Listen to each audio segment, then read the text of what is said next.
ورحمۃ اللہ وبرکاتہ۔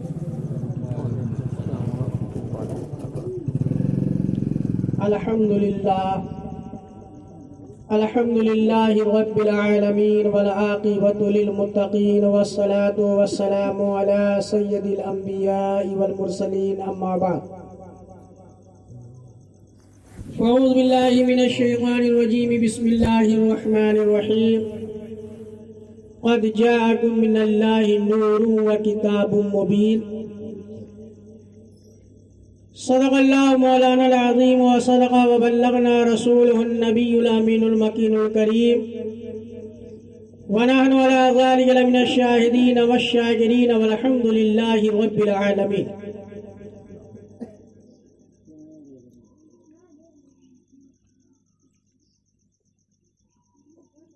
شمس الضحیٰ سے پہلے نہ شمس الضحیٰ کے بعد، شمس الضحیٰ سے پہلے نہ شمس الضحیٰ کے بعد، لوٹا ہے شمس میرے نبی کی دعا کے بعد، لوٹا ہے شمس میرے نبی کی دعا کے بعد۔ اور کیسے کہوں میں، کس منہ سے ہم یہ بولیں کہ خاکی ہے مصطفیٰ، کس منہ سے ہم یہ بولیں کہ خاکی ہے مصطفیٰ، جبکہ بنی ہے خاک بھی میرے نبی کے بعد۔ اور کھلتے رہیں گے پھول بریلی شریف میں، کھلتے رہیں گے پھول بریلی شریف میں، اختر رضا ہو جیسے کہ احمد رضا کے بعد۔ ماشاءاللہ۔ اور نام لاکھوں غلام ملتے ہیں نام حسین کے، لاکھوں غلام ملتے ہیں نام حسین کے، ملتا نہیں یزید کوئی کربلا کے بعد، ملتا نہیں یزید کوئی کربلا کے بعد۔ برادران اسلام، چند منٹ کے لیے آپ کے سامنے حاضر آیا، اپنے ٹوٹے پھوٹے الفاظ میں کچھ میلاد مصطفیٰ صلی اللہ تعالی علیہ وسلم کی آمد سے خراج عقیدت پیش کرنے کا شرف حاصل کر رہا ہوں۔ عزیز گرامی عالی وقار حضرت علامہ رحمت عالم صاحب قبلہ، پرنسپل مدرسہ جامعہ قادریہ فیض العلوم پہتی پور، رونق اسٹیج ہے حضرت علامہ مہتاب عالم صاحب قبلہ اور مولانا غفران احمد صاحب قبلہ، یہ سب ممبر پر رونق افروز ہیں۔ میلاد مصطفیٰ صلی اللہ تعالی علیہ وسلم نے کو جناب مولانا غفران احمد صاحب اپنے شادی کے تعلق سے اور شادی کے جگہ میں انہوں نے میلاد مصطفیٰ منعقد کیا، اور یہ ماہ مبارک جس میں انہوں نے میلاد منعقد کیا ہے، حقیقت میں یہ میرے آقا صلی اللہ علیہ وسلم کی میلاد کا مہینہ بھی۔ میلاد کی عظمت، میلاد کی افضلیت، آئیے اپنے جد امجد حضرت آدم علیہ نبینا علیہ الصلاۃ والتسلیم کی سیرت اور ان کی نصیحت وصیت سے ہم اور آپ اس کی عظمت کا اندازہ لگائیں۔ لیکن اس کے پہلے دو تین شعر اور سن لیجیے۔ راگ تو مولانا رحمت عالم صاحب کے پاس ہے، حافظ حبیب الرحمان نیپالی صاحب کئی منٹ تک آواز کو کھینچتے رہتے ہیں، لیکن ہم لوگوں کے پاس آواز نہیں ہے۔ لیکن بس کلام کے چند جملے ہیں کہ جو بہت اچھے لگتے ہیں، ہم لوگ اس کو اپنی زبان میں پیش کر دیتے ہیں۔ درود پاک پیش کر لیں۔ اللہم صلی علی سیدنا شفیعنا مولانا محمد وبارک وسلم، صلاۃ و سلام علیک یا رسول اللہ صلی اللہ تعالی علیہ وسلم۔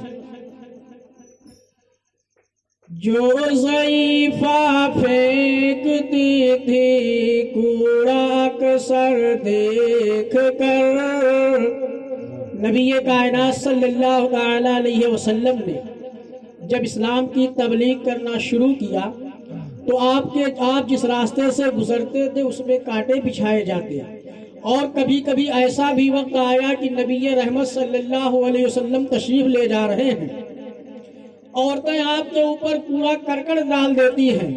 شاعر نے میرے آقا کی اس سیرت کو، اس حالات کا منظر اپنی شعر کے ترجمانی میں پیش کیا ہے، آپ سماعت فرمائیں۔ جو ضعیفہ پھینکتی تھی کوڑا اکثر دیکھ کر، مومنہ وہ ہو گئی خلق پیمبر دیکھ کر، مومنہ وہ ہو گئی خلق پیمبر دیکھ کر، قتل کرنے کو عمر گھر سے تو نکلے تھے مگر، روایتوں میں آتا ہے حضرت عمر رضی اللہ تعالیٰ عنہ بھی مسلمان نہیں ہوئے ہیں، کفاروں کے کمانڈر تھے، سپہ سالار تھے، اور آپ جب واپس آئے اپنے مکان پر تو ان کے گھر والوں نے بتایا کہ ایسا ہے کہ محمد عربی صلی اللہ علیہ وسلم مکہ میں جلوہ گر ہوئے ہیں، اور بہت سارے لوگ دھیرے دھیرے ان کا کلمہ پڑھ کر کے بے دین ہو رہے ہیں۔ ان لوگوں کے ذہن میں یہ تھا کہ جس کی ہم پوجا کر رہے ہیں، جس کی ہم عبادت کر رہے ہیں، جس کے سامنے ہم اپنی فریادیں رکھ رہے ہیں، وہی صحیح ہے، اور محمد عربی جو دین لے کر کے آئے ہیں وہ غلط ہے اور وہ بے دھرم ہے۔ تو گھر والوں نے کہا کہ مکہ میں تقریباً 39 لوگ کلمہ پڑھ کر کے مسلمان ہوئے، 39 لوگ، روایتوں میں آتا ہے کہ 39 لوگ مسلمان ہو چکے تھے۔ جب حضرت عمر کے کان میں آواز پہنچی کہ 39 لوگ مسلمان ہو گئے تو حضرت عمر نے کہا کہ اے لوگوں سن لو، اب 40واں نہیں ہونے دیں، 40واں نہیں، 39 ہو گیا تو ٹھیک ہے لیکن اب 40واں کی نمبر نہیں آئے گا۔ لیکن قربان جاؤ مسلمانوں، حضرت عمر گھر سے کس ارادے سے نکلے تھے کہ آج میں بانی اسلام کا سر قلم کر دوں گا، ان کا دین میں آج ختم کر کے ہی رہوں گا، ننگی تلواریں لے کر کے۔ واقعہ آپ حضرات سن چکے ہیں، بتانا مقصد یہ ہے کہ حضرت عمر 40واں سے روک رہے تھے، لیکن جب نبی کائنات کی بارگاہ میں آپ کے چہرے انور کی زیارت کیا تو حضرت عمر رضی اللہ تعالیٰ عنہ خود ہی 40واں ہو گئے، 40واں روک رہے تھے لیکن خود 40واں ہو گئے۔ تو پیارے اسلامی بھائیوں، یہ صحابہ کرام نبی کائنات صلی اللہ علیہ وسلم کے اوپر ایمان لانے سے پہلے 40واں منع کر رہے تھے، اور آج بھی کچھ لوگ دین کے ٹھیکیدار 40واں کو ناجائز اور گنہگار بتاتے ہیں، شرک بتاتے ہیں کہ 40واں کہیں نہیں ہے۔ ذرا آپ توجہ دیں، شاعر کہہ رہا ہے، قتل کرنے کو عمر گھر سے تو نکلے تھے مگر، قتل کرنے کو عمر گھر سے تو نکلے تھے مگر، رکھ دیا قدموں میں سر روئے منور دیکھ کر، رکھ دیا قدموں میں سر روئے منور دیکھ کر، اور گرمی خورشید محشر پانی پانی ہو گئی، گرمی خورشید محشر پانی پانی ہو گئی، چادر رحمت گنہگاروں کے سر پر دیکھ کر، چادر رحمت گنہگاروں کے سر پر دیکھ کر، اور روضہ پاک شہنشاہ رسالت دیکھ کر، روضہ پاک شہنشاہ رسالت دیکھ کر، روح میری جھوم اٹھی جنت کی جنت دیکھ کر، اور آ گئے کفار بھی سلام کی آغوش میں، آ گئے کفار بھی سلام کی آغوش میں، مصطفیٰ کے حسن اخلاق محبت دیکھ کر. اور میں شعر جب پڑھتا ہوں، یہ جملہ جو شعر آنے والا ہے، اس کو میں اپنے کلام کا سب سے حسن مطلع سمجھتا ہوں. اور سارے بچے بول اٹھے اے کاش ہم ہوتے یتیم. آپ نے واقعہ سنا ہے، تھوڑی سی تشریح کر دوں. نبی کائنات صلی اللہ علیہ وسلم ہے، رمضان کا مہینہ گزر گیا، عید کا چاند نظر آ گیا. نبی کائنات صلی اللہ علیہ وسلم حسنین کریمین کو ساتھ میں لیتے ہیں. عید کی دوگانہ ادا کرنے کے لیے عیدگاہ جا رہے ہیں. داہنے ہاتھ کی انگلی حضرت امام حسن، بائیں ہاتھ کی انگلی حضرت امام حسین. چلے جا رہے ہیں، راستے میں آپ نے دیکھا کہ ایک بڑا سا میدان نظر آیا اور اس کنارے ایک ٹیلا تھا، اونچی دیوار تھی، جس کو اپنی زبان میں ہم آپ کھائی کہتے ہیں. کھائی تھی. اس کھائی پر ایک لڑکا بیٹھا رو رہا تھا، اور اس میدان میں بہت سارے مکہ کے بچے، رئیس کے بچے کھیل رہے تھے. معصوم بچے تھے، ان کے اوپر نماز فرض نہیں تھا، لیکن عید کی نماز اکثر چھوٹے چھوٹے بچے بھی اپنے والدین کے ساتھ عیدگاہ چلے جاتے.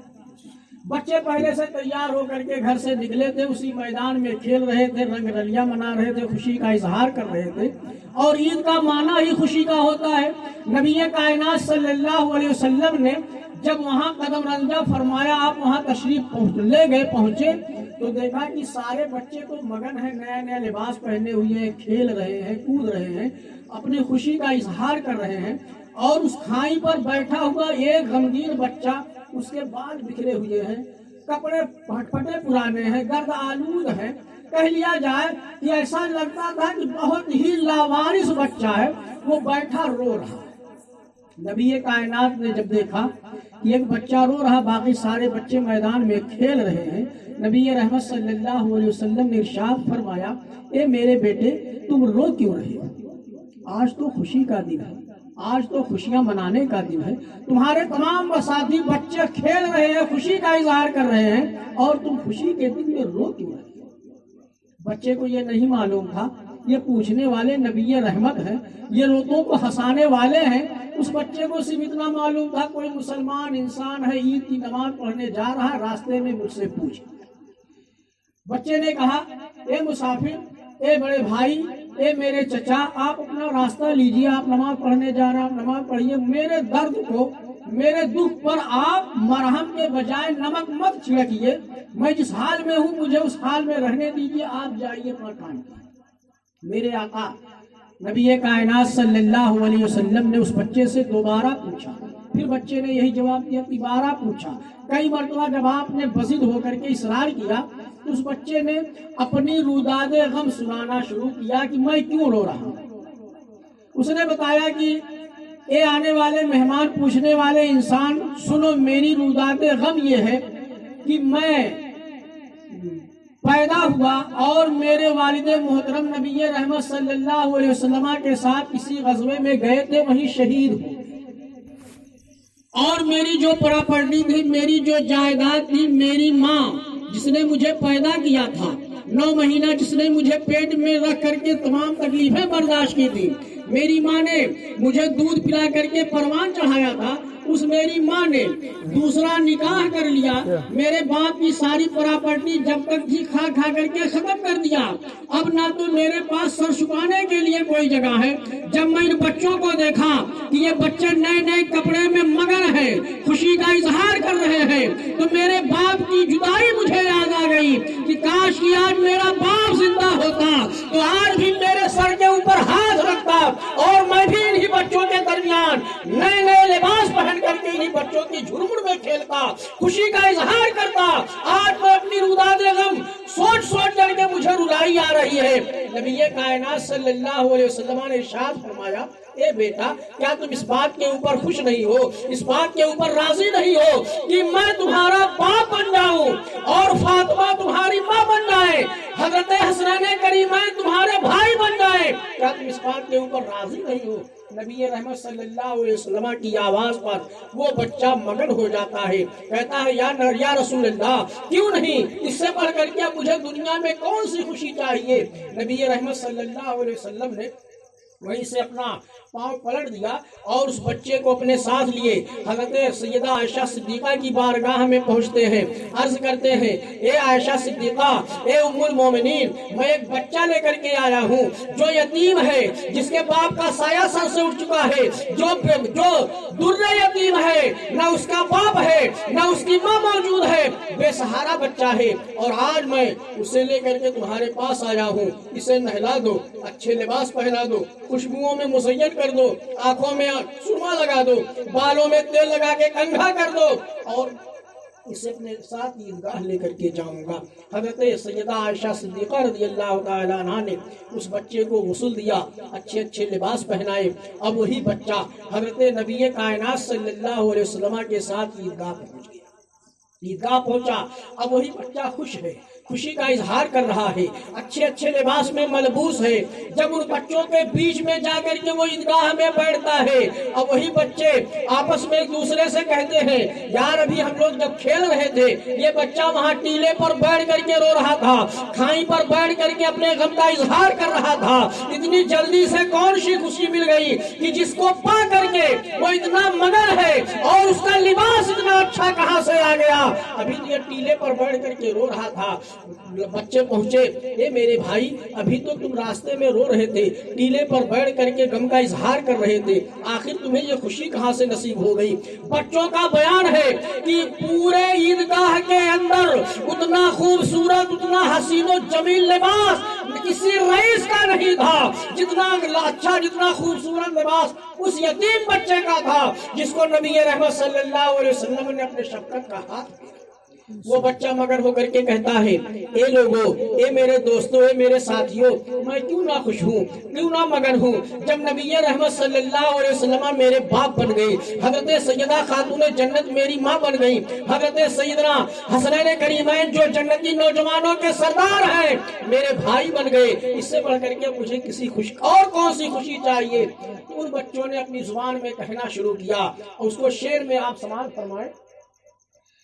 سارے بچے بول اٹھے اے کاش ہم ہوتے یتیم، سارے بچے بول اٹھے اے کاش ہم ہوتے یتیم، ایک بچے پر نبی کی دست شفقت دیکھ کر، ایک بچے پر نبی کی دست شفقت دیکھ کر، روضہ پاک شہنشاہ رسالت دیکھ کر، روح میری جھوم اٹھی جنت کی جنت دیکھ کر۔ درود پاک پیش کریں، اللہم صلی علی سیدنا شفیعنا نبینا حبیبنا مولانا محمد مبارک وسلم، صلاۃ و سلام علیک یا رسول اللہ صلی اللہ علیہ وسلم۔ پیارے اسلامی بھائیو، اللہ تبارک و تعالی قرآن مجید فرقان حمید میں ارشاد فرما رہا ہے قد جاءکم من اللہ نور و کتاب مبین، تحقیق کی تمہارے پاس آ گیا اللہ کی جانب سے ایک نور اور روشن کتاب۔ یہ ماہ مبارک بڑی ہی باعظمت اور اپنے ہر لمحے میں نیکیوں کی لاکھوں نیکیاں اکٹھا کیے ہوئے اس دنیا میں تشریف لایا۔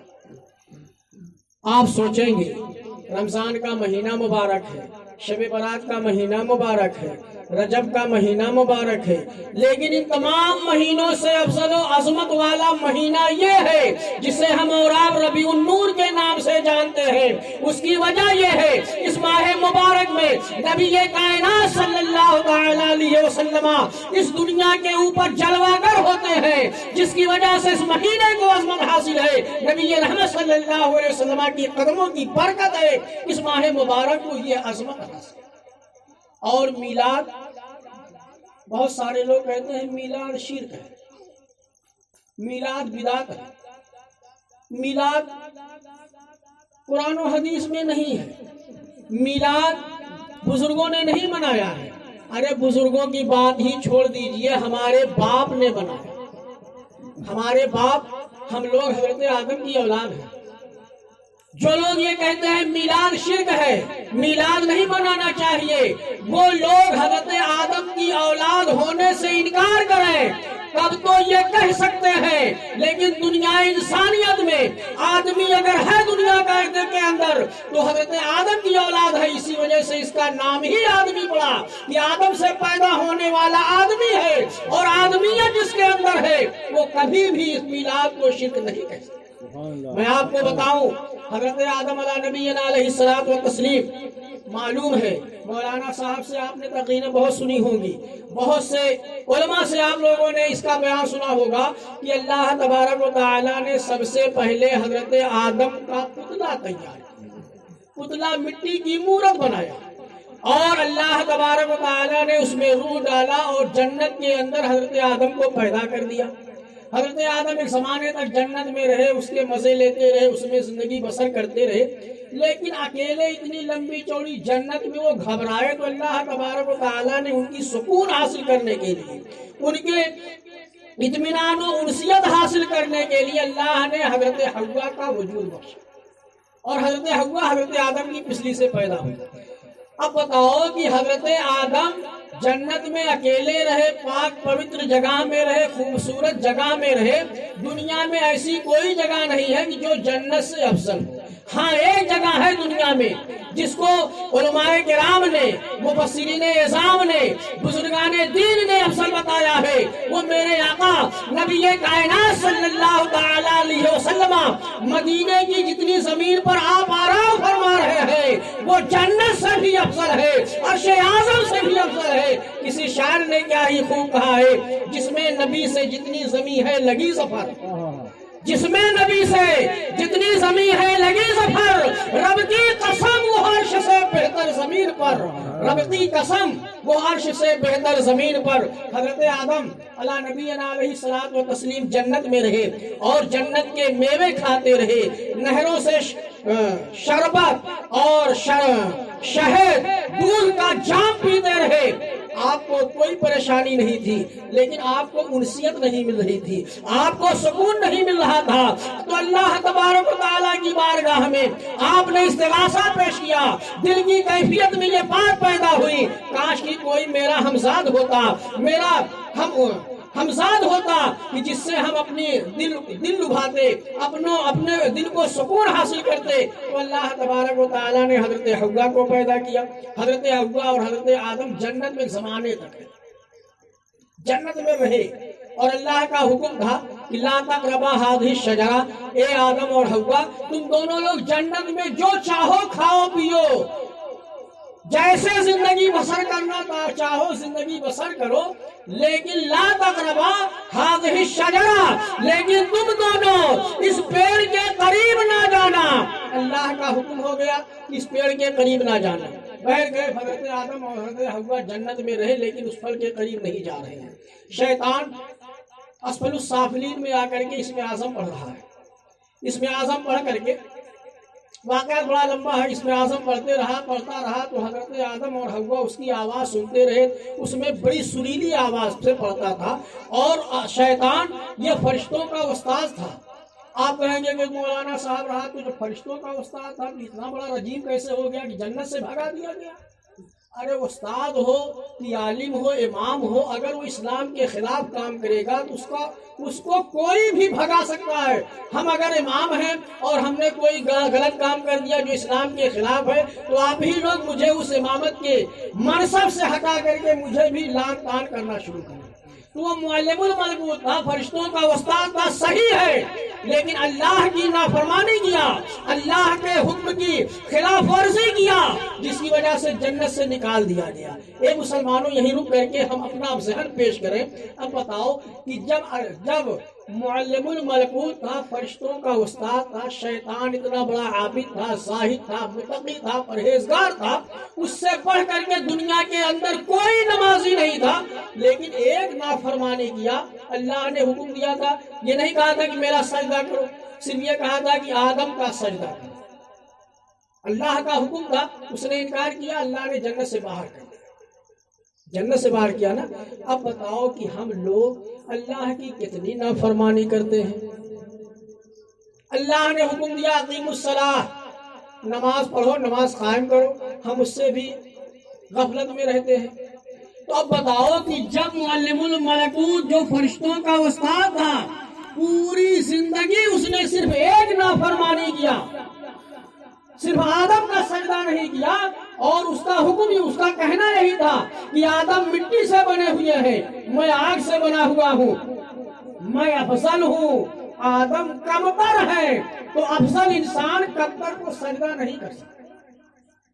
اس وجہ سے جنت سے باہر ہو گیا، اور ہم کتنی نافرمانی کر رہے ہیں رب کی، تو ہم جنت کے ٹھیکیدار کیسے بنیں گے؟ ہم جنت میں جائیں گے کیسے جب پوری زندگی میں ایک نافرمانی کرنے والا معلم الملکوت بارگاہ الہی سے رجیم کا توق لے کر کے دنیا کے اندر آ گیا، تو ہم روزانہ نافرمانی کر رہے ہیں، تو ہم جنت میں کیسے جائیں گے؟ اے مسلمانوں، ہم بھی اس سے سبق سیکھیں کہ اگر نیکی کرنے والا ایک گناہ کیا، ایک نافرمانی کیا جنت سے باہر، تو ہم لوگ کروڑوں نافرمانیاں کرتے ہیں تو ہم جنت کے دروازے پر بھی نہیں پہنچ پاتے۔ لیکن اگر رب کی رحمت ہوئی، رب کا فضل ہوا، رسول اللہ کی رحمت اور ان کی شفاعت ہمارے حق میں قبول ہو گئی، تو یقیناً ہم جنت میں جا سکتے ہیں۔ تو اب شیطان نکال دیا گیا، حضرت آدم اور حوا دونوں کے دونوں لوگ جنت میں رہے۔ تو شیطان سے کہا بھائی مجھے یہ کلمہ سکھا دو، یہ جو اسم اعظم تم پڑھتے ہو بڑا اچھا لگ رہا ہے، اسے ہم لوگوں کو بھی سکھا دو۔ اس نے کہا پہلے ہم کو جنت میں لے چلو تو ہم سکھائیں۔ وہ واقعہ بڑا لمبا چلا جاتا ہے، بہرحال وہ کسی بہانے جنت میں آیا۔ تو جب جنت میں آ گیا تو حضرت آدم اور حوا کو کہنا شروع کیا کہ یہ بتاؤ اللہ نے تمہیں اس کا پھل کھانے سے روکا ہے۔ اس میں کئی روایتیں، کوئی کہتا ہے گیہوں کا دانہ، کہیں روایت میں آتا گیہوں کا پیڑ تھا، کہیں یہ تھا سیب کا پیڑ تھا، کہیں اور کچھ پھل تھا، کوئی بھی پھل رہا ہو، کہہ لیا جائے گیہوں ہی اگر تھا، تو اللہ نے منع کیا تھا کہ آدم گیہوں نہ کھائے۔ تو شیطان آیا، کہا کہ اے آدم، اے حوا، پہلے آدم کے پاس گیا تو حضرت آدم نے کہا نہیں، ہم اللہ کے فرما برداری پر قائم رہیں گے، اللہ کی نافرمانی نہیں کریں گے، اللہ نے منع کیا ہم اس کے قریب نہیں جائیں گے۔ تو سوچا کہ اب آدم سے تو دال نہیں گل رہی ہے، چلو حضرت حوا کے پاس، ان کا دل نرم ہوگا۔ اور آج بھی حال یہی ہے، جب ہمارے بیچ میں کوئی لوگ آتے ہیں نماز کی تبلیغ کرتے ہیں، چلو نماز پڑھ لو، چلو مسجد میں دین کی بات ہوگی، یہ ہوگی وہ ہوگی، تو جب مرد کو نہیں کامیاب پاتے، اس کے اوپر نہیں حملہ کر پاتے، تو گھروں کے اندر جاتے ہیں، گھروں پر جاتے ہیں، ان کی بیویوں کو سمجھانا شروع کرتے ہیں کہ آؤ اپنے میاں کو بھیجو نماز پڑھ لیں، دین کی بات سیکھ لیں، ہم لوگ تبلیغ کے لیے آئے ہیں۔ تو حضرت آدم کو تو نہ بہکا سکا، تو حضرت حوا کے پاس آیا، کہا اے مائی حوا، آپ کو معلوم نہیں ہے کہ اللہ نے کیوں روکا ہے اس پھل کھانے سے؟ کہا کیوں؟ کہا اس کے 3 فائدے ہیں، 3 فائدے اس کے ملیں گے۔ کہا کون سا فائدہ؟ کہا سب سے بڑا فائدہ تو یہ ہوگا کہ جو اس پھل کو کھائے گا، گیہوں رہا ہو چاہے سیب، جو بھی رہا ہو، گیہوں اگر کھا لیتے ہو تو سب سے بڑا فائدہ یہ ہے کہ کبھی تم بوڑھے نہیں ہوگے۔ اب بتاؤ کون انسان ہے کہ جو ابھی کوئی بوڑھا ہو اور اسے کہہ دیا جائے کہ آپ یہ وظیفہ پڑھتے رہیے، جوان ہو جاؤ گے تو وظیفہ پڑھنے لگے گا۔ جوانی سب کو بڑی اچھی پیاری لگتی ہے۔ تو حضرت حوا سے کہا کہ اگر تم اس پھل کو کھاؤ گے تو کبھی بوڑھے نہیں ہوگے، اور دوسرا فائدہ یہ ہے کہ اگر اس پھل کو کھا لو گے کبھی جنت سے نہیں نکالے جاؤ گے۔